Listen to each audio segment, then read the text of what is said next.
मैं तो पढ़ा हूँ, मेरे साथ साथ हमारे देश के तमाम जिले, तमाम टाउन, तमाम खेड़े और हर एक इंसान अंग्रेजी पढ़ना चाहिए, क्योंकि अंग्रेजी it is a language of revolution.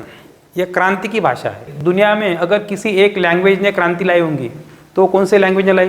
Can you tell me which language brought evolution in the world? अब तुम बोलेंगे सर प्रूव करके बताओ, प्लीज़ प्रूव इट। तो आई टेल यू, मुझे बताओ जो पूरे रिसर्च हुए, आप you are a student of MPSC UPSC, I am asking you question, so many research happen in whole world. जैसे ये जितने भी रिसर्च हुए 90% रिसर्च, मैक्सिमम रिसर्च कितने साल के पहले हुए, कितने साल में हुए? मेरे ख्याल से प्लेन कितने साल के पहले आया? 200-250 साल के बीच का ही सब गणित है ये वाला। 250 साल के पहले उतना टेक्नोलॉजी नहीं थी जितनी अभी 200 साल के पहले से अब तक रिसर्च हुए और टेक्नोलॉजी बनी। 200 साल के बीच का ही प्लेन है, एरोप्लेन है, जेट प्लेन है। 200 साल के बीच का ही 100-200 साल के बीच के ही बड़े बड़े टेक्नोलॉजी, बड़ी बड़ी मशीन है, रोबोट है। तो दुनिया में तमाम अलग अलग भाषा थी, अलग अलग क्षेत्र में अलग अलग लोग रहते थे और अपनी अपनी बोली भाषा बोलते थे। लेकिन जब से ब्रिटिश लोगों ने पूरे दुनिया पे राज करना शुरू किया, they ruled on whole world, they began to rule on whole world, तब से अंग्रेजी भाषा पूरी दुनिया में फैली। और जिस दिन से अंग्रेजी भाषा पूरी दुनिया में फैली उस दिन से पूरे दुनिया के लोगों का कम्युनिकेशन बढ़ गया। पूरे दुनिया के लोगों का आदान प्रदान का आवागमन, आने जाने का जो स्पीड है वो बढ़ गई। पूरा वर्ल्ड एक विलेज हो गया। अगर मैं सवेरे नागपुर में नाश्ता करता हूँ और दोपहर को मुझे खाना खाना तो मैं इंग्लैंड में खा सकता हूँ, शाम को खाना तो मैं अमेरिका खा सकता हूँ। अमेरिका एक दूसरा टोक है, फिर भी मैं सवेरे या नाश्ता करूँगा और शाम को अमेरिका में खाना खाऊँगा। इतनी स्पीड से मैं अमेरिका पहुँच सकता हूँ। तो ये जो रिसर्च हुए ये हुए टेक्नोलॉजी के कारण। और टेक्नोलॉजी क्यों बनी? एक लैंग्वेज के कारण, क्योंकि दुनिया ने एक लैंग्वेज को एक्सेप्ट किया।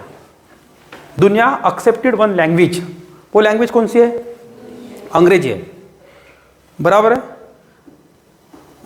मेरा एक मानना है कि जिसको इंटरनेशनल लेवल का, ग्लोबल लेवल का, वर्ल्ड लेवल का आदमी बनना है, उसने सबसे पहले अंग्रेजी भाषा पे अपनी कमांड प्राप्त करनी चाहिए।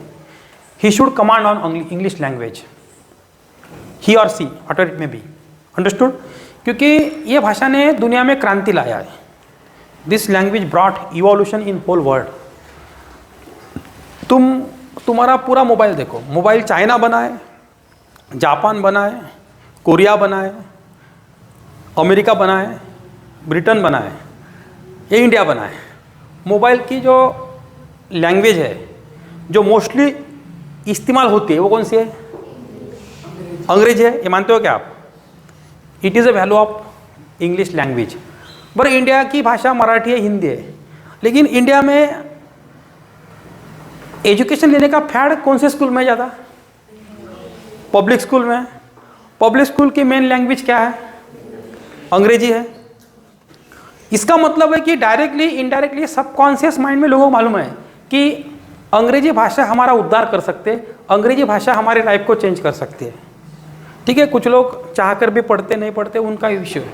या हमारे भारत में अंग्रेजी भाषा ऐसे grammatical point of view, syllabus point of view, exam में पास होने के पॉइंट ऑफ व्यू पढ़ाई जाती है। इसलिए 10वीं कक्षा पास होने के बाद भी, ग्रेजुएशन होने के बाद भी आपको अंग्रेजी बोलना नहीं आता, लिखना नहीं आता, समझता नहीं, लेटर राइटिंग नहीं जमता, एसे राइटिंग नहीं जमता। ये हमारे सिलेबस का ड्रॉबैक्स है। ये हमारे गवर्नमेंट ने जो सिलेबस डिज़ाइन किया है उसका प्रॉब्लम है। लेकिन अंग्रेजी भाषा का महत्व सबको समझ में आ चुका है, ऐसा मैं समझता हूँ, क्योंकि ये भाषा ही भाषा है जिस भाषा ने पूरी दुनिया में क्रांति लाया है। और दुनिया में वही देश अमीर है जिस देशों के पास अंग्रेजी भाषा का ज्ञान है, या वो देश अंग्रेजी में कम्युनिकेशन कर सकता है। बराबर है। वही देश टेक्नोलॉजी में सबसे सामने है। तुम अमेरिका देखो, ब्रिटेन देखो, बराबर है, या कोई देश देखो दुनिया का, अंग्रेजी भाषा के सिवा काम हो ही नहीं सकता। इसलिए दोस्तों अंग्रेजी पढ़ना बहुत ज़रूरी है। It is very important to learn English language.